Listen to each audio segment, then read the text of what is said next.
quelle va être la priorité l'étoile du Nord, Euh, ça va être quoi? Ça va être la simplicité et le support. En soi, le code, on s'en fout, si du moment où le produit en lui-même est facile d'utilisation et que tu peux avoir un support de qualité derrière. C'est toujours pareil, t'es content quand t'as 100, mais tu veux 200, quand t'as 200, t'es content, mais tu veux 500, enfin, c'est... Je m'appelle Gérald Faure et dans ce podcast, chaque semaine, j'interviewe des personnalités au parcours d'exception. À travers ce podcast, je suis à la recherche des 20% d'actions qui ont mené à 80% de leurs résultats. Ici, pas le temps pour le storytelling, nous allons à la recherche des leviers directement actionnables pour scaler nos vies et scaler nos business. Alors avant de commencer cet épisode, je voudrais remercier Romain Collignon qui nous a mis en relation avec Jonathan il y a quelques mois et qui nous a mis en relation. Jonathan était passé sur son podcast. J'avais déjà entendu les podcasts de toi. Romain m'a dit tu dois rencontrer Jonathan, donc du coup je tiens d'abord à le remercier et puis sinon ça y est, c'est parti. On démarre le premier podcast que je tourne à la maison. Salut Jonathan, comment tu vas? Ça va très bien, et puis merci Romain pour la mise en relation. Est-ce que tu peux essayer, je sais que c'est très compliqué, de te présenter en une phrase et ensuite, parce qu'on va avoir 1 heure pour parler de toi, mais est-ce que déjà en une phrase, ce que tu pourrais dire à ton voisin, ça serait quoi pour expliquer ce que tu fais? Ou qui tu es C'est d'ailleurs?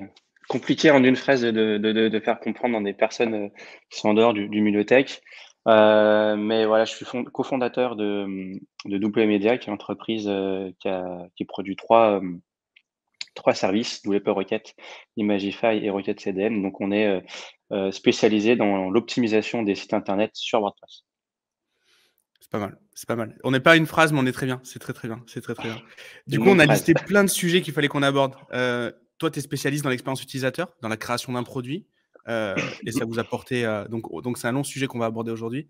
Ça vous a apporté beaucoup de succès. Ben justement, on vous parlera peut-être un petit peu de vos chiffres, enfin des chiffres de téléchargement qui sont quand même assez hallucinants. Les parts de marché que vous avez sont complètement dingues.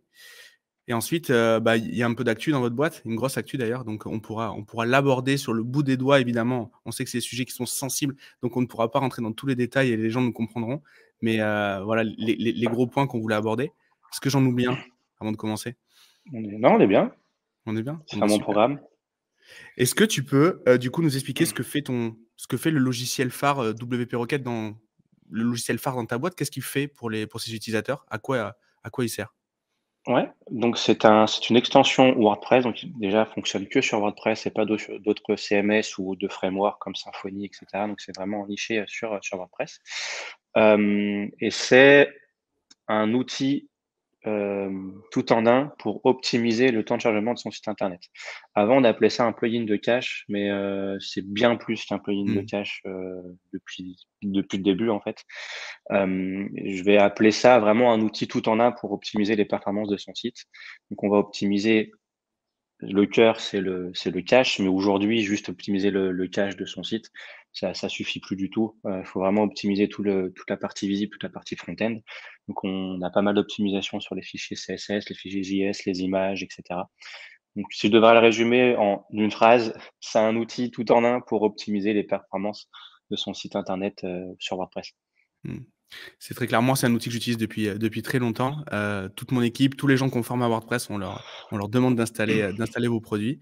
Hem, Comment on pourrait définir l'univers WordPress d'après toi? Les gens qui l'ont fondé, peut-être les gens qui l'utilisent? Si tu vois est-ce qu'il y a eu un changement déjà? Des gens qui utilisent WordPress et des gens qui y contribuent? Enfin, qui contribue, oui, c'est une très grosse communauté derrière WordPress, et ce qui en fait aussi sa force et ses faiblesses, d'un côté aussi.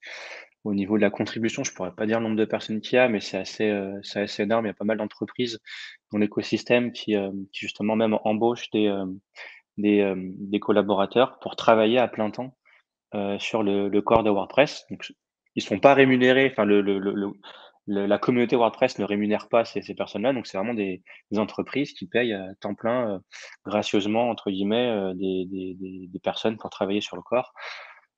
Je pense d'avoir une petite dizaine d'entreprises qui fait ça, dont Google, par exemple. Pour la OK. partie, performance, il y a 1 ou 2 personnes de chez Google qui travaillent sur le corps de WordPress. Après ça, il y a la communauté, un peu plus large, même beaucoup plus large, des personnes qui créent des extensions gratuites, des thèmes gratuits, que ça soit aussi sur d'écrire des tutoriels, des blogs. Alors en France, on avait une bonne communauté au niveau des blogs, mais qui est un peu, même un peu beaucoup morte. On a tous eu on a tous suivi notre chemin professionnel. Moi, j'avais mon propre blog qui était plutôt orienté technique, mais je faisais ça quand j'étais étudiant. Il y a WP Chanel aussi, qui est très connu, mais qui écrit moins parce que voilà, maintenant ils sont dans l'agence web, etc. Enfin, on avait un bon écosystème il y a quelques années, qui est un peu mort au niveau des blogs, hein, je parle, hein, au niveau des blogs sur WordPress, mais il y en a pas mal d'actifs, surtout aux États-Unis. Et si je devais en citer deux d'actifs en France, je dirais plutôt VP Marmite et WP Formation. Vraiment, là, la communauté est assez large, hein, que ce soit sur des youtubeurs, des blogueurs, des développeurs. Et on a aussi dans la communauté qui, alors je sais, moi, j'ai pas trop connu de communauté dans la partie dev, donc certainement qu'il y a les mêmes choses dans d'autres CMS ou d'autres frameworks.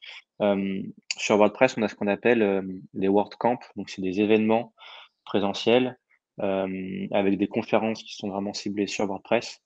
Il y en a partout dans le monde. Alors, j'ai pas les chiffres, mais en France, avant la Covid, on en avait trois en général, Paris, et après ça gravitait entre deux autres villes dans la France.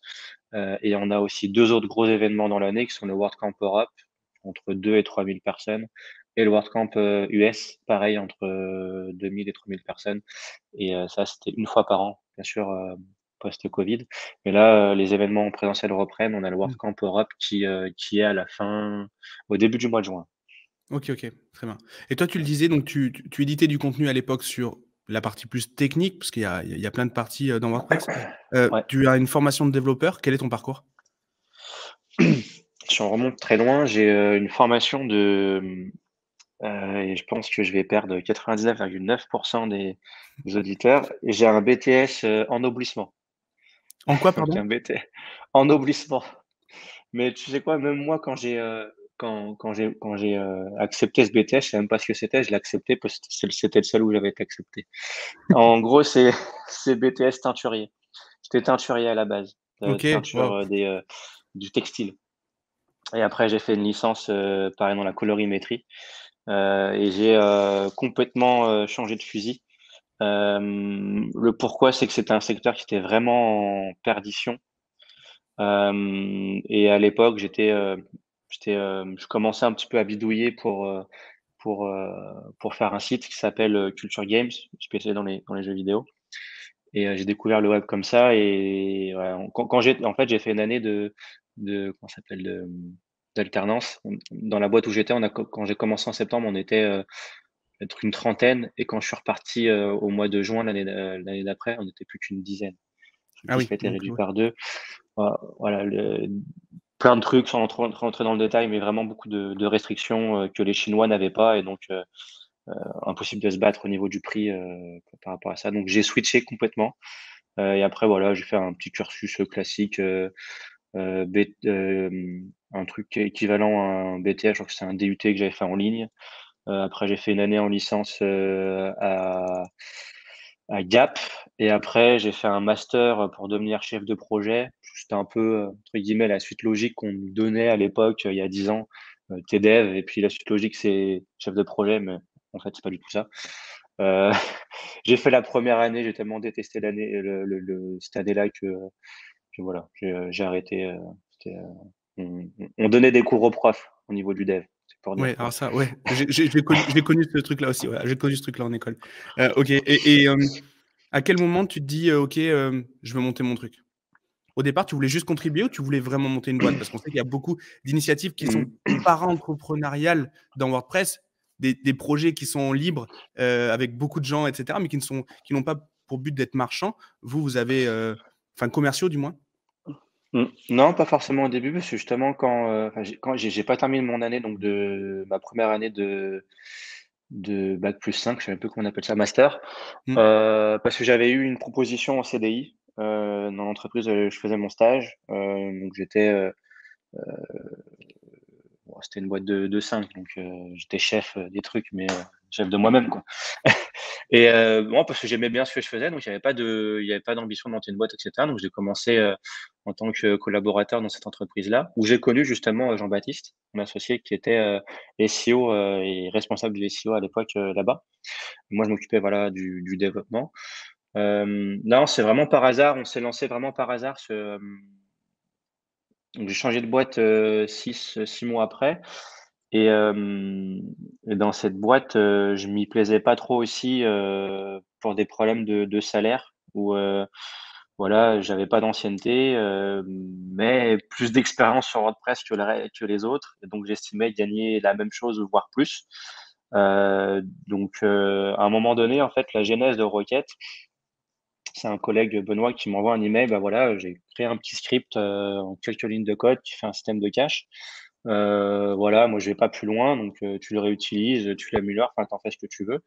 Je demande 2 jours à mon chef, voilà, si je peux me mettre dessus, j'ai plus rien à faire.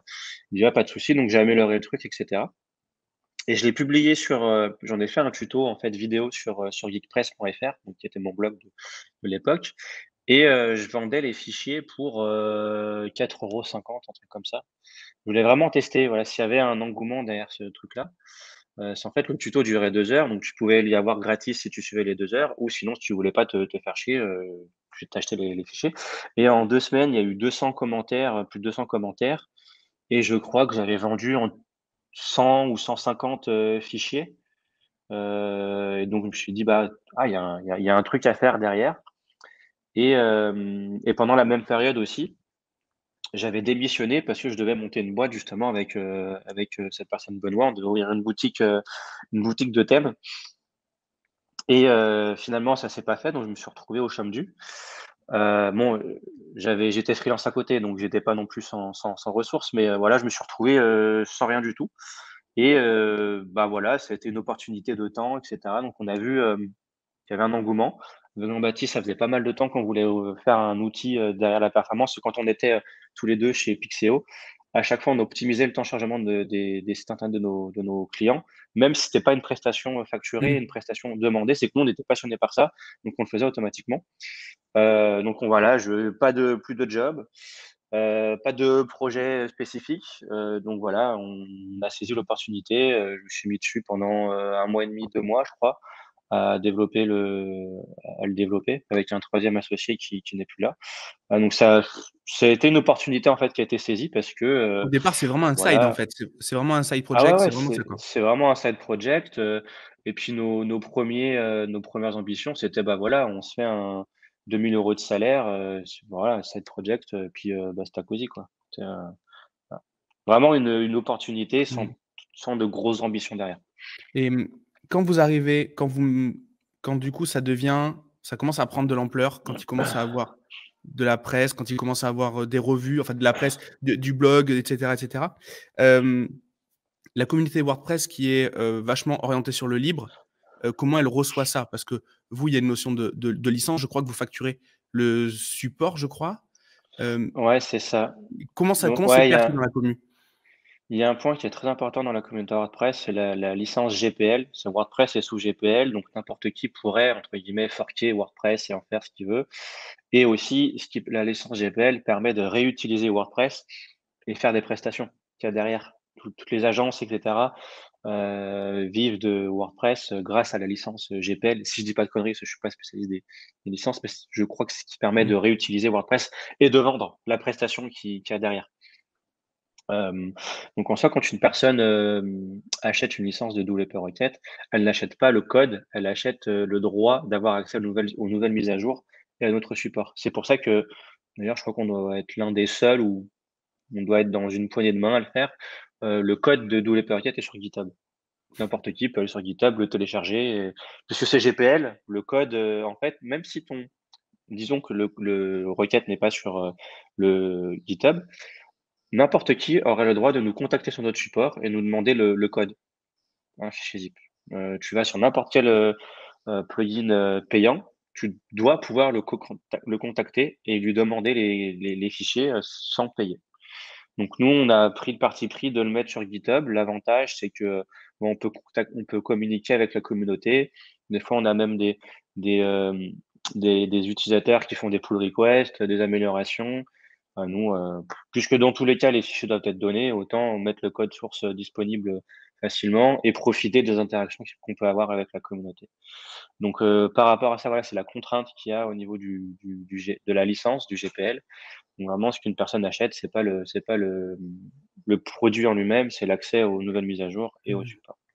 Et donc, là-dessus, ça a été perçu comme il faut. Et quels ont été vos gros KPI dans l'évolution de ce produit-là? En termes de téléchargement, c'est assez hallucinant vos chiffres. Donc, je crois qu'ils n'ont pas été mis à jour récemment. Enfin, la première fois que j'ai entendu parler de vos chiffres, c'était dans le podcast de Stan. Et quand on s'est parlé, tu m'as dit non, mais depuis, ça a tellement évolué. Donc, c'est pour ça que je voulais faire un petit update. Déjà pour répondre à ça, parce que j'ai pas répondu si ça a été bien perçu. Oui, parce que les extensions, nous, on s'est lancé en juillet 2013, mais ça faisait déjà plusieurs années qu'il y avait un écosystème de premium avec ThemeForest, même si à l'époque c'était pas GPL, mais il y avait beaucoup de plugins comme Gravity Forms ou Commerce qui vendaient des extensions, etc. Donc il n'y a pas eu de mauvaises choses, de mauvaise perception par rapport à ça, puisque c'était déjà ancré, il y avait déjà des business. On n'a pas créé un business à ce niveau-là, et d'autant plus que dans la communauté WordPress française, vu que on était connu, ça a été d'autant plus bien perçu et aussi facile à avoir des premières presse dans la communauté française. Alors, bien sûr, ils l'ont fait parce que le produit était bon, mais ça a été facile de les contacter et d'avoir de la presse à ce niveau-là. Donc, non, bien perçu. Et c'est toujours bien perçu quand il y a un nouvel outil, un nouveau prétendant qui se lance. Donc voilà. Et j'ai oublié la nouvelle question. Désolé. C'était vos Ah oui, KPI de croissance. au niveau des Voilà. chiffres. Comment ça s'est passé?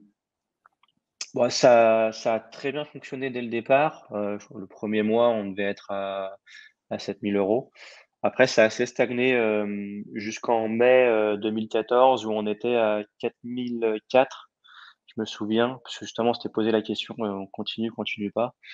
Et on s'est lancé. Tu parles en chiffre d'affaires, mais du coup, en nombre d'utilisateurs ou en nombre de sites installés, tu sais à peu près ou... À l'époque, c'était ridicule parce que on pouvait se permettre de tenir un fichier Excel et de contacter des utilisateurs qui avaient des soucis. Ok. Donc ça devait être 1000 sites, un truc comme ça, je pense. Et après, ça a vraiment en fait décollé quand on s'est lancé à l'international. Si je prends avril 2014, on était à 4004 et de mémoire, décembre, on était à 35 000. Ok. Ça a vraiment évolué. Après, ça a été quasiment 40 plus 40, plus 50 chaque année en termes de chiffre d'affaires. En termes d'utilisateurs, sur Double-Poiriette, on doit être à 230, 240. En termes de sites, c'est plus de 2,3 millions. Sur Imagify, je sais pas si on a dépassé le million d'utilisateurs, ou en tout cas, on n'en est pas loin. On va dire entre 900 000 et 1 million d'utilisateurs. Ça n'a pas l'air de t'inquiéter, pourtant c'est un chiffre qui est quand même assez significatif, mais toi, tu es complètement tranquille avec ça, quoi. C'est toujours pareil, t'es content quand tu as 100, mais tu veux 200. Quand tu as 200, tu es content, mais tu veux 500. Enfin, c'est un perpétuel chiffre d'augmentation. Donc, Ouais, fuite en avant, clairement. Mais c'est quand même assez exactement. hallucinant, mais je vois le truc. Et on doit avoir un peu moins de 700 000 sites actifs. En termes d'abonnés, je vais te dire ça. Je crois qu'on doit être dans les 10 000 ou plus, je sais plus. Juste le temps que ça se load. En termes d'abonnés, le nombre d'abonnés, non, on a quasiment 31 000 Wow. sur Imagify. Après, on a Rocket CDN qui est beaucoup plus petit, où on doit être dans les 5-6 000, je pense, d'utilisateurs, et quasiment pareil en termes de sites. On doit être dans l'équivalent. C'est vraiment tout petit, c'est encore un produit. C'est un produit qui a été lancé il y a 1 an, et qui dépend vraiment des utilisateurs de Rocket. On a lancé le site en standalone il y a quelques mois. Non, c'était un cadeau que je devais faire à la CMO avant Noël, donc il est sorti mi-décembre 2000 l'année dernière. C'est vraiment tout jeune. On commence le Google Ads, Facebook Ads, etc. Ok.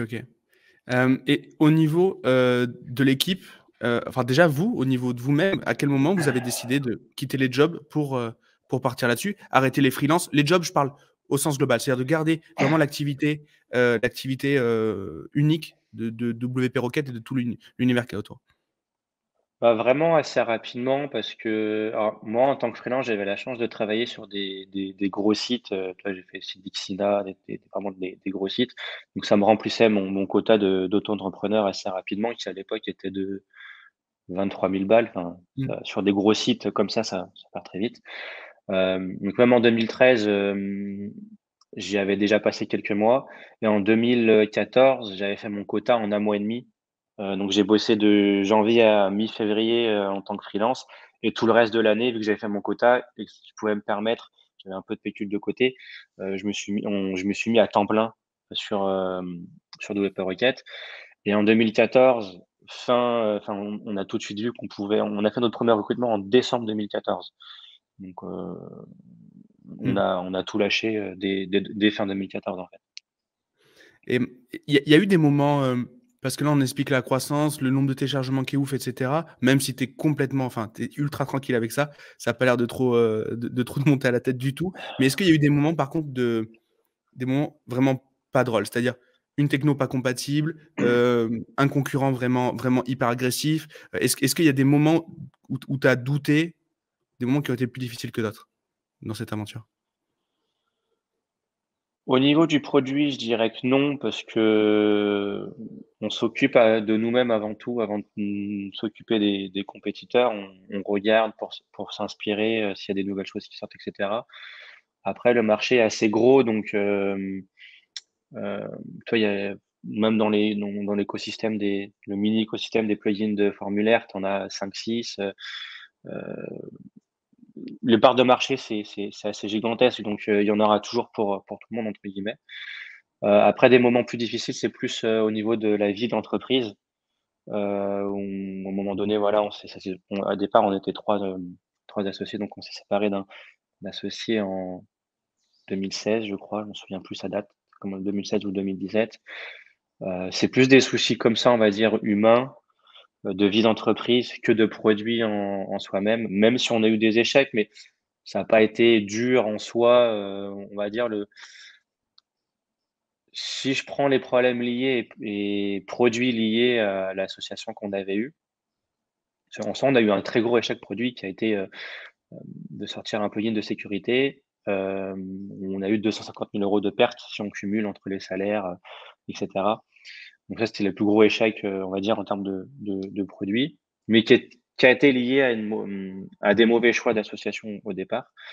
Mais sinon au niveau produit, non, on va dire le plus gros échec a été sur ce qu'on appelle le remove de new CSS, donc la suppression des CSS inutilisés, où on est parti sur une techno qui était pas adaptée donc le PHP, où on a eu quasiment 1 an et demi de dev, et on a tout, plaqué pour redévelopper ça, avec, des outils plus adaptés, des langages plus adaptés comme Node.js et cetera. On a repassé 4 mois dessus, mais on voit vraiment la différence. Donc ça, je pense, ça a été la chose la plus dure niveau produit parce que voilà, ça a été compliqué pour les développeurs PHP de voir tout leur travail, anéanti et mis de côté, et ça a été Mmh. très difficile. Mais d'un côté, ça a été bénéfique. Tu vois? Au niveau produit, je dirais plutôt ça et puis voilà, niveau de vie d'entreprise, séparation d'un associé. C'est très clair. Et quand on préparait cet épisode, tu me disais que tu étais très, très, très attaché à l'expérience utilisateur et que dans l'expérience utilisateur, il y avait quelque Mmh. chose qui était très important, c'était tout ce qui était support, puisque c'est un Ouais. vrai sujet pour vous. Hem, D'ailleurs, quand tu te présentes, toi, tu te présentes comme le développeur du produit. Enfin, pas le développeur, mais le con comment tu te présentes? Je veux pas travestir ce que tu m'as dit. Aujourd'hui, je me présente comme étant la personne qui est responsable de la vision des produits. Mais je fais plus du tout de dev sur les extensions, que ce soit l'une des 3 en requête, l'un des tro les 3 produits. Hem, Franchement, ça doit au moins faire 4 ans, 4-5 ans que j'ai sur requête, je suis pas intervenu. Donc je peux plus me dire que je suis développeur, Mmh. donc j'ai développé la base, mais c'est tout. Et justement, alors quand tu penses à le développement, pas dans le sens du code, mais la création d'un produit, pour toi, la priorité, c'est quoi? Quelle va être la priorité, L'étoile du Nord, Heu, ça va être quoi? Ça va être la simplicité et le support. En soi, le code, tu auras toujours la legacy et les utilisateurs vont pas regarder. Donc tu peux avoir un truc codé avec le pied et vraiment très crade avec des if, else if, else, on s'en fout. Si du moment où le produit en lui-même est facile d'utilisation et que tu peux, avoir un support de qualité derrière. Donc je dirais vraiment la simplicité d'utilisation et le support. Ce qu'il y a C'est très derrière clair. dans le capot, les utilisateurs s'en moquent. Mais dans Ça la aura un communauté import WordPress ça qui est très geek, ça peut quand même avoir un impact. Donc il faut quand même que ça soit correct. WordPress n'est pas connu pour être très clean. OK, oui, c'est vrai, c'est vrai, c'est vrai. Remarque, vous êtes tombés, vous, c'est un billard. WordPress, c'est pas non plus connu pour être très rapide. Donc du coup, c'était vraiment il y a pour moi, il y a vraiment un fit où, entre les per on sait que WordPress de base est pas performant, moins qu'autre chose et donc du coup, vous arrivez, Ah, vous résolvez un vrai problème. ouais, je dirais oui et non, pas forcément d'accord. En soi, on dit que c'est moins performant parce que c'est aussi utilisé beaucoup, principalement, majoritairement pour des petits sites, des MFA, ce genre de choses-là. Mmh. Tu as pas besoin d'avoir un serveur dédié, ou d'avoir un hébergement à 300 balles par mois. Donc pour moi, c'est une fausse image qu'on a parce que la plupart des sites sont sur des shared hosting à 2 balles ou même sur des trucs vraiment pas du tout efficients. WordPress de base est pas forcément moins performant que d'autres CMS ou tu prends un Symfony ou d'autres, oui, certainement, parce qu'il y a déjà des systèmes de cache natifs, par exemple. Mais si on compare à des trucs qui ont pas de système de cache nativement, alors après, je sais pas, tu vois, si, sur PrestaShop, il y a un système de cache nativement ou ce genre de trucs-là, mais si on compare à SAM équivalent qui a pas de système de cache et cetera, il c'est la même chose. Mmh. Et quand tu dis que tu te focalises, enfin du moins que le support est un gros enjeu, ça passe par quoi le support? Qu'est-ce qu'on entend derrière le support? C'est répondre aux problématiques des utilisateurs quand ils nous contactent, plus la documentation. J'ajouterais aussi, parce que le support, ce n'est pas que, intervenir quand l'utilisateur nous contacte suite à un problème, c'est aussi pouvoir, lui, fournir les ressources nécessaires pour, ce qu'on appelle le self customer. Pour qu'il peut lui-même puisse, en général, les personnes souhaitent d'abord trouver la solution eux-mêmes et ensuite, quand ils ne le trouvent pas, bah, ils ont pas d'autre choix que de nous contacter ou d'abandonner aussi. C'est aussi une autre possibilité qu'il y a, c'est que C'est vrai. l'utilisateur ne Mmh. contacte pas. Donc le support, ça intègre, voilà, ces 2 points-là. C'est, l'interaction avec l'utilisateur quand il nous contacte et la documentation. Et en y réfléchissant, j'ajouterais aussi un troisième point qui est l'efficacité et la compétence de l'équipe de support. Se répondre en soi, veut tout et rien dire, parce que tu peux répondre en 10 minutes et répondre complètement à côté de la plaque et continuer l'échange pendant 10 jours. Mais à côté de ça, si tu réponds, un peu plus longtemps, en 1 heure, parce que le, le support engineer a pris le temps d'étudier, a pris le temps de regarder, les différentes solutions et qui tape dans le mille, ou s'il tombe pas dans le mille, qu'il a déjà, résolu, 80 des problèmes et qu'après, c'est résolu la réponse d'après, l'expérience utilisateur encore derrière est différente. C'est très clair et vous, les équipes de support, elles sont, du coup, vu que vous êtes à l'international, elles sont, j'imagine, Partout, ouais, ouais, partout dans le monde, 24/24 et 7/7, 7 jours sur OK. 7. Comment On a des comment vous personnes gérez qui travaillent justement avec ça. le déploiement de l'équipe? Ça se passe comment chez vous? Bah, c'est très simple, hein, il y a vraiment rien de spécial derrière. On recrute en fonction des besoins quand on voit qu'on a des besoins, enfin, en fonction de certaines time zones, qu'on utilise AppScout qui permet de donner, de savoir quand est-ce qu'on a le plus de conversations qui sont ouvertes, donc de savoir dans quelle time zone on a besoin de personnes. Mais en soi, en général, c'est on équilibre, 4-4, 5-5, enfin il y a pas de on n'a pas 8 personnes aux US, enfin dans la time zone US et 2 personnes en Europe. Je crois qu'en termes de chiffres, on doit être à, moitié-moitié, vu que c'est un chiffre impair, voilà, mais sinon c'est moitié-moitié. Il y a pas vraiment d'organisation spéciale, Mmh. à ce niveau-là. Et Juste au qu'on a des niveau personnes pardon, vas-y, vraiment excuse-moi. dédiées au niveau du on a vraiment des personnes qui sont dédiées, au week-end. Des personnes qui travaillent du mardi au dimanche ou il y a une personne qui travaille, du samedi au mercredi. Enfin, ouais, on a des personnes qui travaillent vraiment soit le samedi, dimanche ou, samedi et dimanche. pouvoir couvrir le support 7 jours sur 7. Et comment tu onboardes quelqu'un qui vient faire du support? Parce que du coup, il doit connaître le produit, il doit aussi avoir une notion, peut-être un petit côté empathique, au moins du moins, avoir une notion quand même de relation client, et une partie technique. Donc Ouais. j'imagine qu'il y a un gros enjeu. Comment tu gères ça? On va regarder 2 choses principalement, ça va être le niveau d'écriture.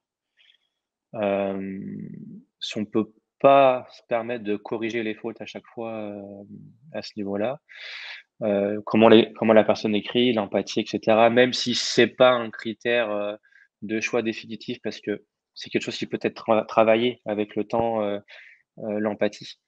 Hem La partie, technique, c'est quelque chose qui a beaucoup évolué avec le temps. Par exemple, au départ, on s'en contrefichait si la personne, avait 0 compétence technique.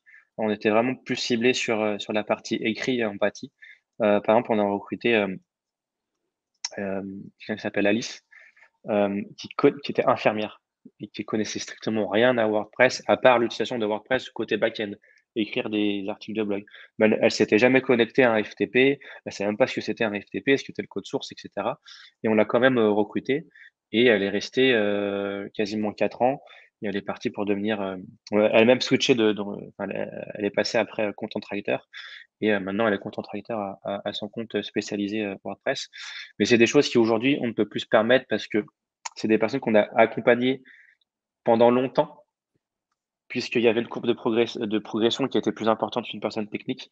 Avant, on pouvait se permettre de passer 6 mois, 9 mois avec une personne. Aujourd'hui, on ne peut plus se permettre parce qu'on est moi avec JB et moi, on faisait beaucoup de support, hein, pendant un temps. On a beaucoup couvert le support, le week-end, Jean-Baptiste, et moi, avant de demander aux autres de le faire. Hem, donc en termes de, c'est quelque chose qu'on peut plus faire et dont on n'a plus, l'expérience aussi parce que nous, on fait plus de support, donc on est moins qualifiés que les personnes qui font du support, au tous les jours parce qu'eux connaissent les problématiques et les nouvelles problématiques qu'il y a eu parce que le produit évolue et les problématiques évoluent.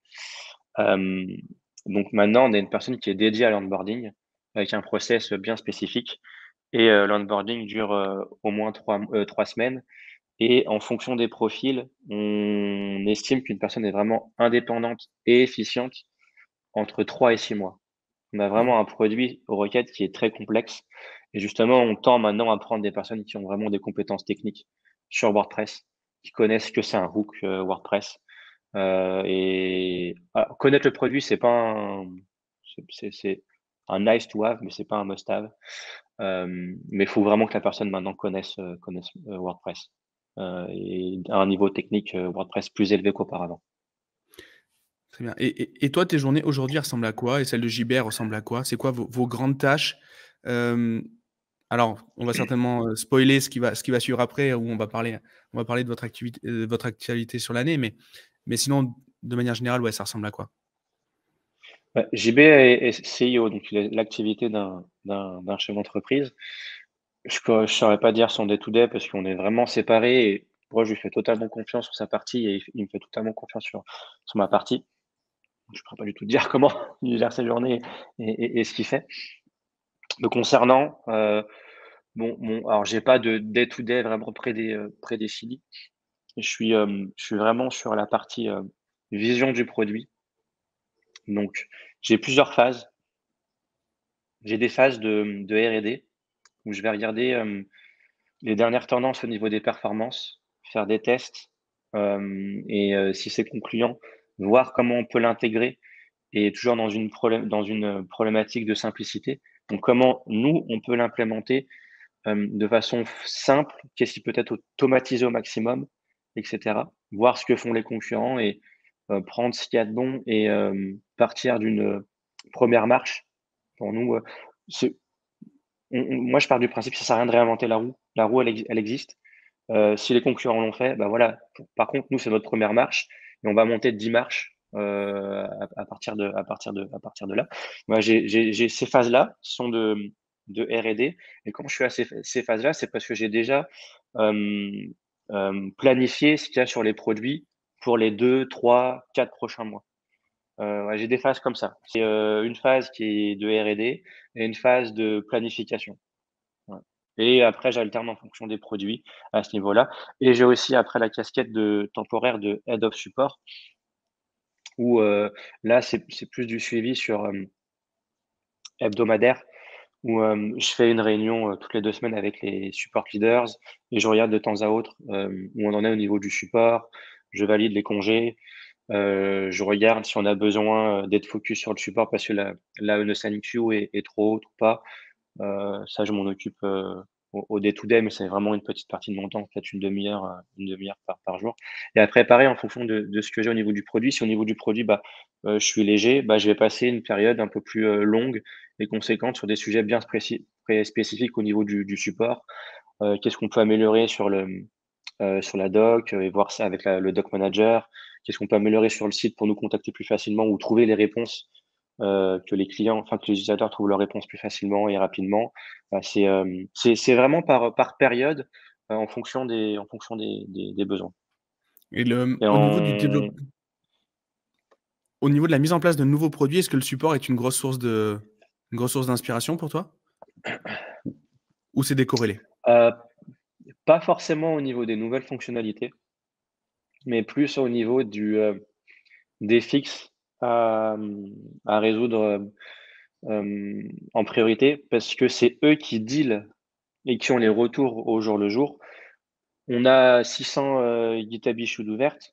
Mmh, avec mon product, owner, nous, on peut pas vraiment savoir qu'est-ce qui est prioritaire. Heu, donc on leur demande à eux, voilà, dans le prochain sprint, quels sont les issues qui devraient être prioritaires heu, d'après vous? Et au niveau des issues, on leur demande toujours les top 1 ou top 2 et après, on planifie, comme ça. Mais au niveau des nouvelles features, non, le support a pas vraiment d'impact, à ce niveau-là. C'est vraiment plus Mmh. sur les issues, les bugs à fixer en priorité, où on souhaite avoir «une dépendance» entre guillemets parce que c'est eux qui ont les meilleurs retours et la meilleure vue par rapport à nous au niveau du produit. C'est très clair. Alors, on arrive enfin à cette fameuse actu. Qu'est-ce qui s'est passé récemment pour vous d'assez mémorable, dans la vie d'un entrepreneur? Et je suis très content d'ailleurs que ce soit toi. Alors, déjà parce que c'est toi, mais en plus du point de vue de ton poste, donc tu fais la vision du produit. Donc on pourrait imaginer que te, ça peut te limiter dans ton champ d'action. Mais cette actu, qu'est-ce qu'elle est et comment toi tu la gères dans ton quotidien maintenant? Alors ça fait il y a 1 an, c'était en avril 2021, donc on a été, racheté par, le groupe, One, donc one.com. Hem, J'allais dire gros changement, oui et non, parce qu'en soi, ça a pas changé grand-chose, au niveau du quotidien, de l'entreprise et au niveau du quotidien des collaborateurs et c'est d'ailleurs un très bon point pour nous et pour tout le monde, en fait, que ce soit pour l'entreprise, les collaborateurs et les utilisateurs. On est vraiment indépendant au niveau des choix qu'on a à faire, au niveau du produit. Si je prends mon job à moi et mon quotidien à moi depuis l'acquisition, rien n'a changé à part que j'ai un call tous les mois, avec One. C'est la seule chose qui a changé dans mon quotidien, même si c'est pas le quotidien puisque c'est une réunion une fois par mois. Ce qui est génial puisque ça permet moi, à titre personnel, de continuer à travailler sur ce que j'aime et après, encore beaucoup plus important, que l'équipe, travaille encore sur un produit qu'ils aiment et qu'ils savent qu'il y a pas de dépendance, à ce niveau-là et qu'on peut continuer à faire les choses comme on veut sans qu'on puisse nous dire, voilà, non, faut utiliser telle techno ou non, vous devez utiliser nos serveurs à nous ou non, même pour dire dans la liberté qu'on a, hem, on n'utilise pas les serveurs de One pour nos services. On est encore sur du C'est leur OVH. métier, hein, pour expliquer, Voilà, c'est aux exactement, auditeurs. c'est un hébergeur, ouais, c'est un hébergeur, scandinave. Malgré le nom de domaine qui est ultra génial, one.com, je pense qu'il a dû coûter très cher, sont pas très connus en France parce que, ouais, ils sont vraiment focus, en Scandinavie. C'est l'hébergeur numéro 1, voilà, Finlande, Danemark, Suède, et cetera. Même là-dessus, ouais, c'est pour dire, moi je trouve ça génial on aurait pu nous forcer: «Ah bah non, voilà, pour réduire les coûts, passez chez nous, ce sera gratuit, on réduit les coûts». Non, parce que nous, on a toute notre infrastructure et on connaît, mieux OVH et cetera, donc on a tout sur OVH. Et alors comment ça se passe le process de rachat, d'une boîte dans votre cas? Dans une boîte techno, il y a une DD, technologique j'imagine, une due diligence?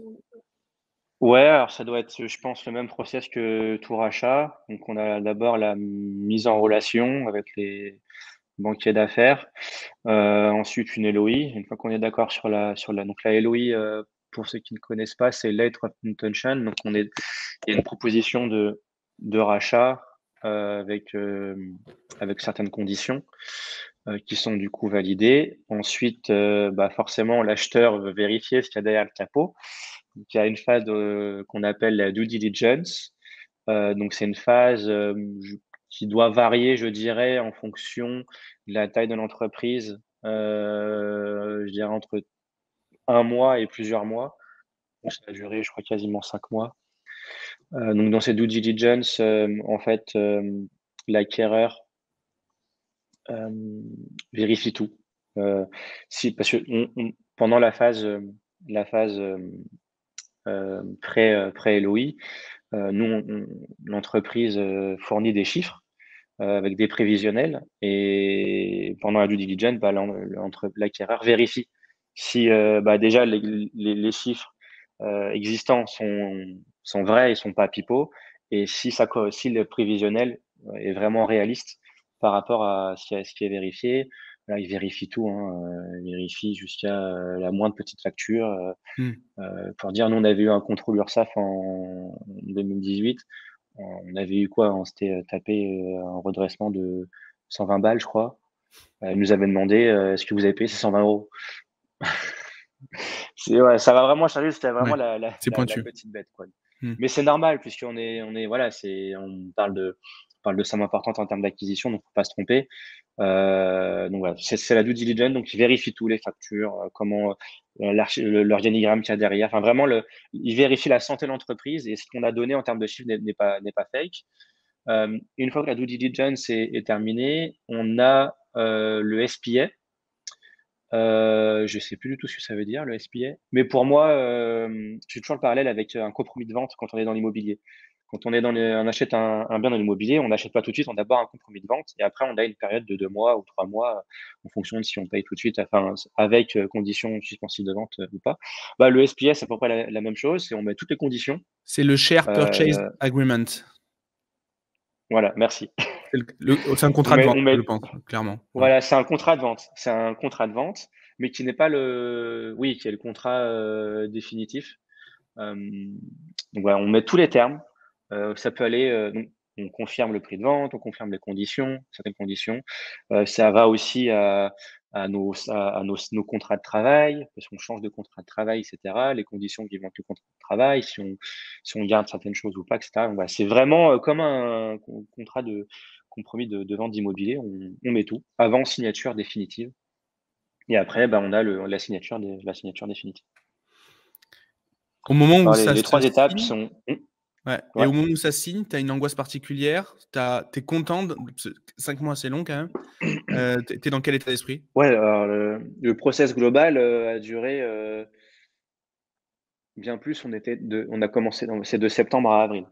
Ah oui, donc c'est le juste la Didi qui a duré 5 mois là? Ouais, ouais, ouais, OK, ouais, d'accord. parce que même la LOI ça dure un certain temps aussi donc ouais, ça a duré quasiment 9 mois, je crois, si on compte. Hem, comment le jour J?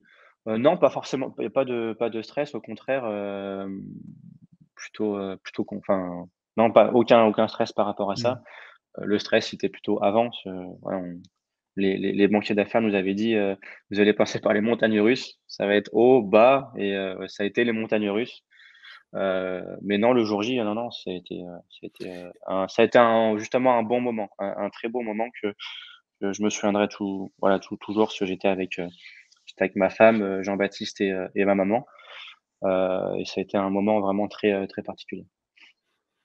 Et pendant tout ce process, est-ce que tu dois forcément délaisser un peu le produit, j'imagine? Est-ce que à ce moment-là, pas Alors me forcément? concernant, non. Moi, non, parce que c'est vraiment plus JB qui s'est Ouais. occupé de cette partie-là et de faire pas mal de rendez-vous avec eux. Moi, j'ai aidé, pour faire les Excel et les chiffres à un certain moment. Mais, non, moi, j'ai pas été trop impliqué dans le process, à ce niveau-là. Donc vachement bien. C'est une très, très bonne chose d'être 2. Un qui s'occupe du produit, un Ouais, qui continue à s'occuper de la boîte et l'autre qui s'occupe de la vente, quoi. ouais, ouais, ouais, ouais, Mmh. Ah, très tout à très fait. intéressant et du coup, aujourd'hui, même si tu as la latitude dont enfin, que tu souhaites avec, l'acquéreur de la boîte, est-ce que ton pourquoi, il a changé à l'intérieur de la boîte? Le pourquoi de quoi? Le pourquoi tu fais les choses? Pourquoi tu viens de jobber le matin? Pourquoi tu viens voilà. Ah non, non, juste ça irait sur le même parce que je veux, qui est de proposer le meilleur produit, le plus facile à utiliser pour optimiser son temps de chargement. Et même, j'ai même envie de dire que depuis la vente, ça m'a même reboosté, d'un côté, même d'autant plus motivé qu'auparavant. Ce qui peut sembler bizarre à la Mais ouais, c'est je pense étonnant, que mais tant mieux. ça devrait être l'inverse, une fois que c'est signé, bon, bah, voilà, c'est signé et puis, on n'en parle plus, voilà. Non, moi, au contraire, ça m'a donné l'effet inverse, ça m'a reboosté pour faire encore mieux les choses. Si on s'était un peu reposé sur nos lauriers, niveau produit, hein, je parle, 2019, 2020 en faisant, voilà et non, au contraire, depuis 2021, j'ai même des je me mets même des objectifs qui sont beaucoup plus ambitieux qu'auparavant. Bah, là, alors l'objectif était en juin, mais on n'a pas pu le faire parce que, on est passé de 4 devs à 2. Mais en juin 2022, j'avais, comme ambition de pouvoir activer par défaut toutes les options et de garantir que tout soit compatible à 95. Et donc ça, c'est un objectif que maintenant on va avoir pour le décembre 2022. Heu et ça, c'est un truc que j'avais pas forcément, enfin que j'ai pas du tout en tête, pré-acquisition. Ouais, on a des objectifs qui sont beaucoup au niveau produit, qui sont beaucoup plus ambitieux qu'avant l'acquisition. Et au-delà du rachat, bon, même si vous mettent pas de contraintes, est-ce qu'ils vous ont apporté autre chose justement que le fait de vous racheter, donc de l'argent? Est-ce qu'il y a quand même des synergies si vous avez besoin d'avoir certains contacts, si vous avez besoin d'avoir certaines technos ou autre chose, est-ce qu'ils vous Ouais, apportent ça? oui, oui, oui, oui. Par exemple, là, on a un partenariat qui vient de se faire avec GTmetrix. Donc, il y a 2 gros outils pour mesurer les performances de son site, PageSpeed Insight et GTmetrix. Et d'ailleurs, ce partenariat me fait particulièrement plaisir parce que GTmetrix, hem, PageSpeed Insight, il y a 10 ans, je suis même pas sûr que ça existait encore, mais enfin, c'était vraiment les prémices. Et GTmetrix, c'est vraiment moi l'outil que j'utilisais au quotidien. Je faisais tous mes tests sur GTmetrix et et on avait un peu de mal à communiquer avec GTmetrix pour faire un partenariat et la personne qui est responsable des M&A, chez One.com nous a voilà, a appuyé pour faire avancer les choses et vraiment grâce à lui, ça a pu être fait rapidement. Sinon, certainement ça aurait pas pu être fait ou ça aurait été fait, en pas mal de temps. Heu, donc ça, Pour que les gens comprennent, quand les on gens a qui ne besoin. sont pas dans la techno, toi, tu es responsable de faire avancer quelque chose très rapidement et en fait, le radar qui te permet de mesurer la vitesse, bah, en fait, c'est ce partenariat que tu viens de faire. C'est avec l'outil de mesure, qui permet de prouver, Ouais, en fait, que ton travail marche bien, que ton outil fonctionne bien. Donc pour qu'on comprenne l'enjeu, en fait, si je tout à fait, vulgarise à l'extrême, l'enjeu de ce partenariat, en effet, c'est tout à extrêmement fait. puissant. Tout à fait. Donc, l f sans cette personne-là, déjà, je ne sais pas si on aurait pu le finaliser et si on l'aurait finalisé, on aurait mis vachement de temps. Donc, parfois, en fonction du réseau, bah, ils nous apportent un réseau que nous, on n'a pas et que eux forcément, est beaucoup plus gros que nous. Et après, au niveau des synergies, c'est quelque chose qui est en train d'être mis en place, qui est la promotion et la revente de Double Requête depuis les clients, les utilisateurs de One.com. Hyper intéressant. Est-ce que dans toute cette expérience de revente de la boîte, il y a un point. Est-ce que tu as eu un apprentissage particulier, quelque chose que tu aurais jamais pu, imaginer avant de le faire? Que ce soit bon, que ce soit mauvais d'ailleurs? Est-ce qu'il y a un point chez toi qui reste vraiment, ancré là-dedans, un élément marquant? Pendant toute la période d'acquisition. Par exemple, ouais. Ouais, d'en trouver qu'un, c'est compliqué. J'en ai pas un qui me vient vraiment en tête. Non, j'en ai pas un. Bah, s'il y a un truc qui me ouais, non, non, j'en ai pas forcément pas forcément un truc qui me vient là comme ça, non, j'ai pas forcément quelque chose à Est-ce que ce tu étais niveau-là. familier avec le process avant de le lancer sur votre boîte? Ah non, du tout. Du tout, du tout. Et avant qu'on nous contacte, on n'était pas forcément vendeur. Donc on connaissait pas du tout ce point-là. S'il y a un point du coup justement du fait qu'on connaissait rien et cetera, et qui est pour moi à faire et à refaire et à re-refaire, c'est d'être accompagné. D'être accompagné dans les 2 sens, d'être accompagné dans un premier temps par des banquiers d'affaires, donc des brokers qui vont eux, faire le lien entre, les acquéreurs possibles et voilà, parler de la valorisation et cetera. Il y a des termes et ensuite, prendre des avocats pour la partie, M&A et la partie, fiscalisation pour, heu, pour, heu, pour avoir un SPA, dans les meilleures conditions, possibles et que tout soit fait dans les règles de l'art. Alors ça coûte une certaine somme, mais les risques, si on passe tout Mmh. seul, sont beaucoup plus Oui. importants. Donc, si je devrais retenir une chose, c'est d'être accompagné et de pas avoir C peur malgré les sommes, parce que c'est des sommes importantes qui sont demandées, hem, mais c'est juste indispensable. C'est indispensable. Si, si tu avais dû faire autre chose que cette boîte-là, à l'époque où tu as lancé, où tu as récupéré le bout de code de ton pote et où tu as lancé ça et où tu l'as optimisé, ça aurait pu être quoi? Ça aurait pu être quoi le reste de ta vie, pro, de dev, si tu avais pas fait ça? Heu, Là, comme ça, j'aurais continué à faire des sites, des gros sites pour, en tant que freelance, je dirais. Après, peut être certainement des formations parce que j'avais commencé à l'époque à faire quelques tutos sur, tuto.com. Certainement un mix de formation, de tutos et de freelance au niveau du dev avec, certainement aussi un peu de cours. Parce que je donnais des cours aussi à l'époque, c'est quelque chose que j'aimais vraiment bien, donner des cours à la fac et tout. Donc ça, je pense, ça serait un mélange de ça, de formation, cours et de développement. Mmh.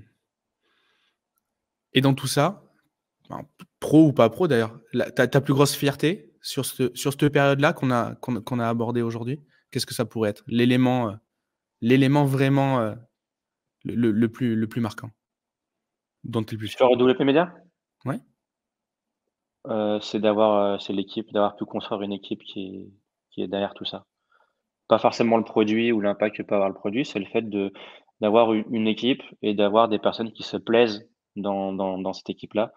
On a nos premiers teammates qui sont là depuis, depuis le début, Lucie qui est là depuis, 7 ans et demi maintenant, Marco 7 ans et demi aussi. Les personnes quand elles sont parties, c'est parce que, on ne peut pas leur proposer des des des des évolutions. Enfin, on a un dev front-end qui voulait devenir UX designer, on n'a pas besoin de ce poste, il est parti. On a un Mmh. support engineer qui est parti parce qu'il voulait passer sur le marketing et à l'époque, on n'avait pas besoin de content marketer. Donc je pense que c'est plus ça ma fierté, c'est d'avoir une rétention, qui est vraiment assez faible au niveau de l'équipe et d'avoir des gens qui s'y plaisent. Parce que quand on reste 7 ans et demi dans une boîte, c'est qu'on est content, de l'entreprise, on est content, de l'ADN de l'entreprise, on est content du produit sur lequel on travaille et on est content de travailler avec les collaborateurs qu'on a. Donc si je dois sortir une fierté, ça serait celle-là, c'est d'avoir créé une culture d'entreprise et des gens qui travaillent et qui s'y plaisent. C'était quelque chose que tu avais prémédité, quelque chose que tu avais voulu? C'était dans la liste des choses à accomplir ou justement tu as eu un moment, tu as dit: «Waouh, ce qu'on est en train de faire, c'est génial» et tu as eu un moment de prise de conscience?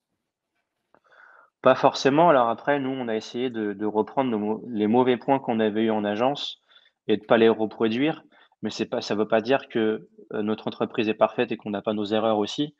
Mais elle est en tout cas façonnée à notre vision. Heu, enfin, on a une culture assez libre. Tu vois, moi, il y a vraiment des trucs qui me cassaient les bonbons quand j'étais en agence. Quand je voulais m'acheter une extension pour tester, il fallait que je demande au comptable une carte prépayée du bon montant, pour pouvoir payer. Ça prenait une semaine juste pour faire ça et pour on parle de 20 balles, quoi. Là, tous les collaborateurs ont leur propre Revolut. Quand ils ont besoin de payer un truc, ils utilisent leur Revolut, quoi. Donc non, ça n'a pas été prémédité, mais ça a été façonné à notre vision, qui leur correspond aussi, puisqu'après on n'est pas forcément obligé d'adhérer à la vision de chacun des fondateurs, mais notre vision plaît et va en adéquation avec, les personnes qu'on recrute aussi. En parlant de vision, WP Media, ce sera quoi dans X années? Compliqué à répondre parce qu'à chaque fois on a essayé de faire des prévisions sur même produits sur 1 an, 2 ans, 3 ans, 4 ans.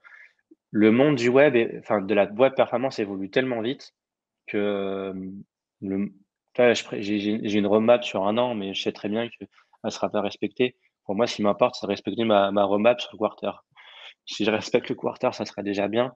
Donc c'est assez compliqué, mais si au niveau des produits, ça serait d'aller au-delà, d'améliorer les temps de chargement. C'est là aujourd'hui, on est un produit qui permet d'améliorer les temps de chargement, mais entre guillemets, c'est tout. Ça ne te permet pas d'analyser ta performance. Donc on peut tisser les liens avec le partenariat récemment mis en place.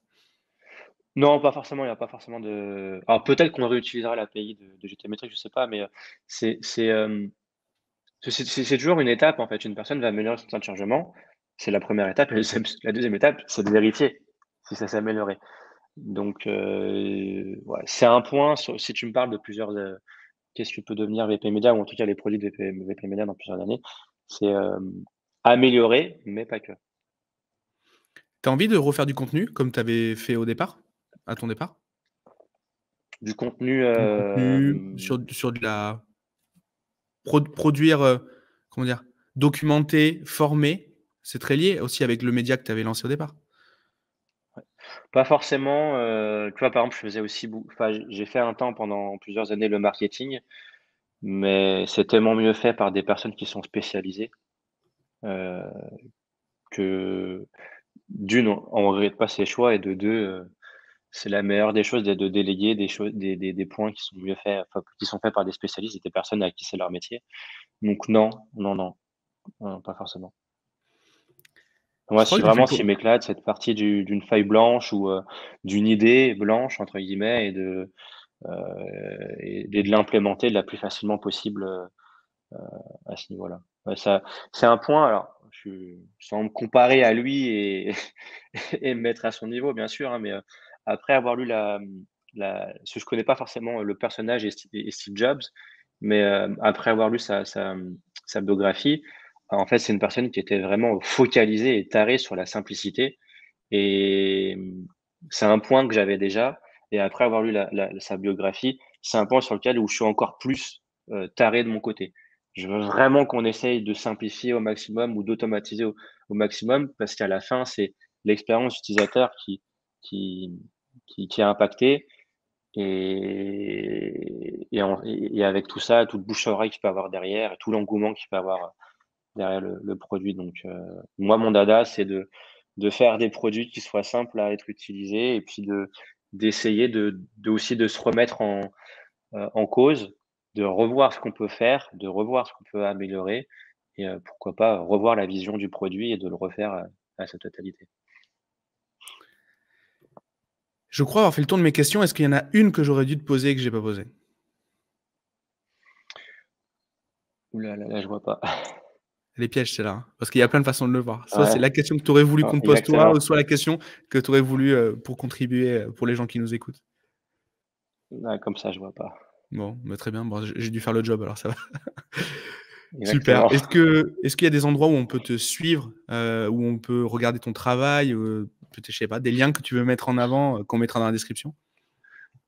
Ouais, je dirais plutôt LinkedIn que, sur Twitter, c'est moi, je veux dire, me sert plus de fil d'actu.